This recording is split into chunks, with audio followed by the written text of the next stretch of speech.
What is up, guys? It is the Bluebloods here, back with another Week 5 preview, our second top 10 matchup of the day. And we had to head to South Bend to preview the number 7 Cincinnati Bearcats taking on the number 9 Notre Dame Fighting Irish, kicking off at 1:30 p.m. Central Time live on NBC on Saturday. And right now, the Bearcats are a 2.5 point favorite over the Fighting Irish. And this really serves as a college football playoff elimination match. I mean, both teams come in with giant chips on their shoulder. They consistently get disrespect in terms of what they could do in the playoffs, and they know they have to be unblemished to get into the conversation in late December to try to get into those playoffs. Now, the fans and media have a lot of questions about both of these teams still, even though they've both proved that they belong in the top 10 thus far. But the storylines are going to be huge this weekend in South Bend. Let's start with the Fighting Irish coming into this matchup undefeated, just fresh off of a top 25 win over Wisconsin. And they're looking to make another huge statement this weekend under Brian Kelly that they are ready for the college football playoff, notching a huge top 10 win on that resume. Now, the environment's going to be electric. We know what that environment was like last year when Clemson came to town is also a top 10 team. But the biggest storyline for me is Marcus Freeman, who was hired away from Cincinnati to become the Notre Dame defensive coordinator. He is going to be extremely motivated to lead his new team to a big win over his previous team in Cincinnati. So that is also a storyline to watch. Is he going to have any tips, tricks to stop this really, really electric Cincinnati offense? Now, on the other side, the Bearcats come into this game 4-0 after a bye week, gave them an extra week to prepare for Notre Dame, and they're looking for their second straight Power 5 road win in which they beat Indiana 2 weeks ago. Now, their mission is simple. They're here to prove that the group of five deserves a seat at the table. And Desmond Ritter's been getting a little bit of Heisman talk. And so he has to put on a huge show this weekend if he wants that to stick and wants them to be in the conversation. And also, Cincinnati and Luke Fickell have to prove they're ready for this Power 5 level because now, in just a few years, they will be moving to the Big 12. Now, let's get to the keys to the game, man. And this is hard for me on, especially on the Notre Dame side, because they have been so pass heavy this year. Jack Cohen has done an excellent job leading them in the passing game. But for me, the key this weekend is going to be the rushing attack, which is led by Kyron Williams, because right now the back end of this Bearcats defense is stout. It is by far the strength of this team.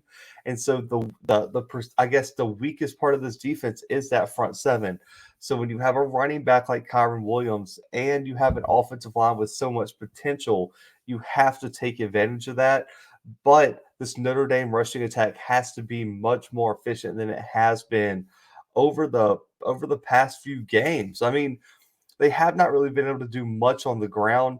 And it really starts with the O line, which has really taken a huge step back from last year. They did have to replace 4 starters on this offensive line, but right now, currently, no offensive lineman for the Fighting Irish grades above a 66 in run blocking grade by Pro Football Focus.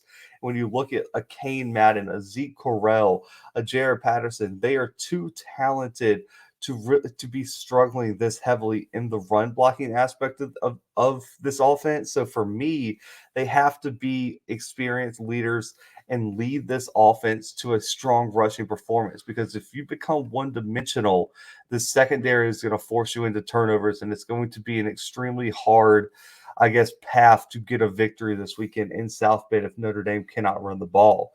Now, like I said, it's led by Kyron Williams, and he is going to have to find a way to turn back the clock and revert back to his 2020 form because the Fighting Irish this season have not had the same Williams that they had last year when they made their college ball playoff run.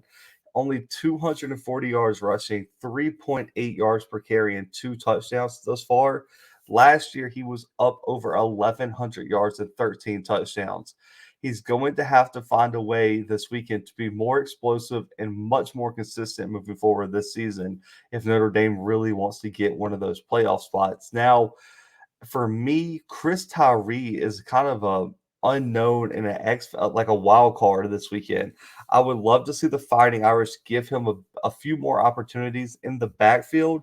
He's got to help Williams stay fresh. They got to keep presenting fresh bodies to this Bearcats defense, and he showed last weekend against Wisconsin on special teams that he has all the explosiveness in the world.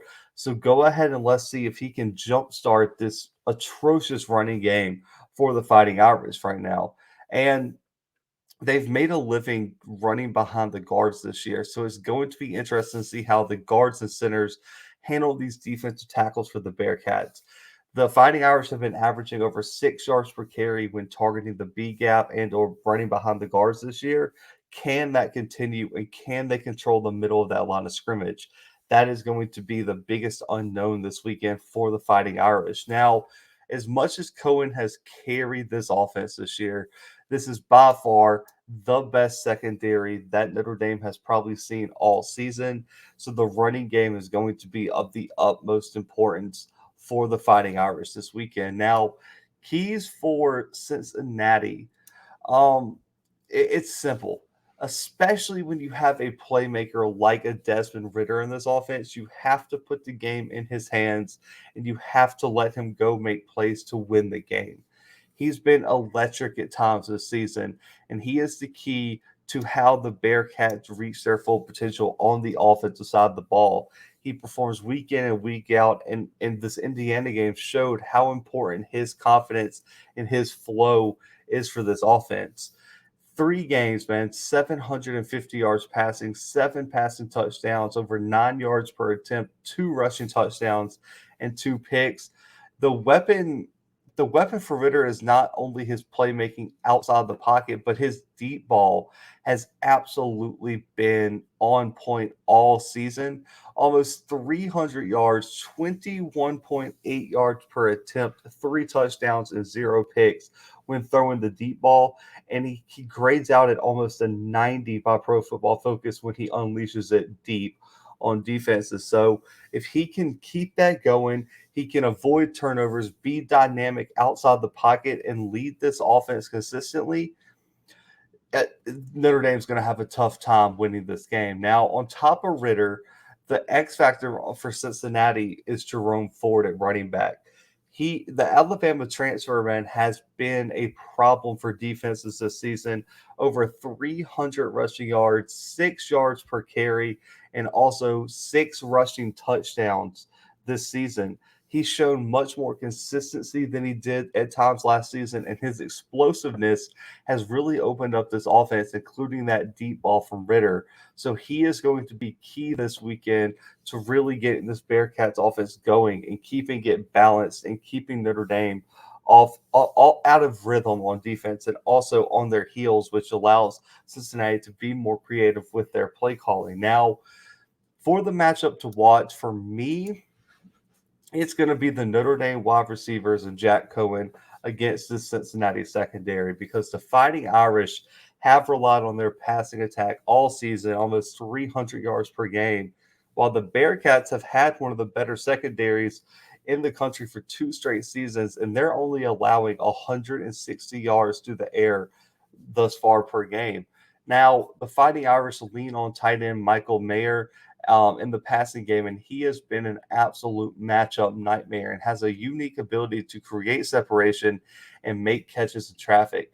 He leads the team in catches with 24 catches, has almost 300 receiving yards, and 3 receiving touchdowns. He is going to have to make an impact because this is the spot where the Fighting Irish have the advantage in this matchup. On the outside, Cincinnati wins the matchup advantage with Ahmad Gardner and those guys. But right here, I don't know if Cincinnati has anyone that they can put on Meyer and believe that they can stop him consistently. He's going to have a huge game this weekend for the Fighting Irish, and he's going to be one of the keys in this matchup to watch. Now, at wide receiver, the Fighting Irish are led by Kevin Austin and Avery Davis, while at the same time, Kyron Williams and Chris Tyree have been huge factors in the passing game. You look at Austin and Davis, both over 200 yards receiving, a combined 4 touchdowns, almost 30 catches, while Williams and Tyree have combined for over 20 catches, 250, and 3 touchdowns. That's going to be something to watch. How can they get those guys in space against the linebackers and favorable matchups on the outside? That's going to be something to watch. And can Cohen continue to push the ball down the field against this really, really good Bearcat secondary with multiple NFL prospects? Now, the secondary for the Bearcats has been one of the best in the country for multiple seasons, and this is going to be a key to pull off this road Power 5 win. The unit, of course, led by Ahmad Gardner, who, in my opinion, may be the best corner in the entire country and has the ability to shut down the entire field. He's yet to allow a touchdown pass in coverage for his career, not just the season, for his career. And he's only allowed 2 catches this season, and he's having his best season yet. He is a true lockdown corner, and I cannot stress enough how important his presence is for the Cincinnati defensive back group. Now, Kobe Bryant and Arquan Bush are the other starting DBs. These guys have taken a huge step forward, and they're going to have to continue that strong performance this weekend because they're going to get targeted due to Gardner's, the fear he strikes at offensive coordinators and quarterbacks. They're not going to throw at Gardner much, so Bryant and Bush have to step up. Now, they have so far. Bryant's only allowing a 35% catch rate, while Bush is only allowing a 42.9% catch rate. So that is elite production right there. And if they can continue that along with Ahmad Gardner, Notre Dame is going to have a tough time pulling this one out. Now, this matchup is crucial for Saturday. This matchup in South Bend is going to rely on this so much because this is strength versus strength. The Fighting Irish have relied on moving the ball through the air, while the Bearcats have specialized in stopping the pass and forcing interceptions.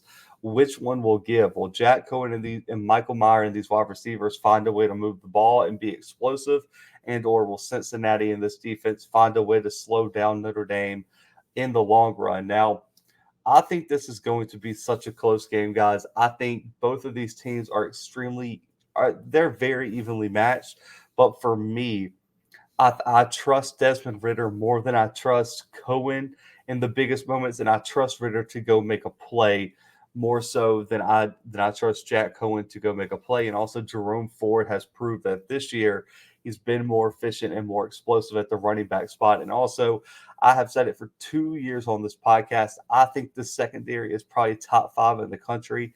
I think Ahmad Gardner and these guys force a handful of turnovers and pull out the upset. I mean, and it's not really an upset technically of the spread, but for me, it's an upset because this group of 5 over Power 5.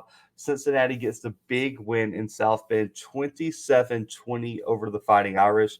So I have a 7-point win for the Bearcats. And guys, if you made it this far, smash that subscribe button. Also, smash that like button on this video so we can get this content out there. But I have the Bearcats by 7, 27-20. Comment your score predictions below. And since it's a top 10 matchup, we're doing a double game of the week this week.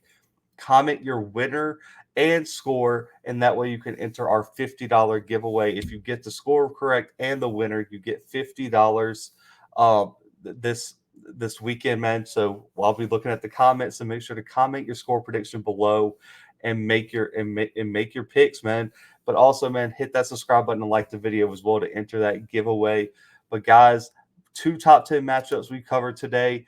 Got Cincinnati by 7 in this one, 27-20. Comment your score prediction below, like I said. But for right now, the Blue Bloods are out.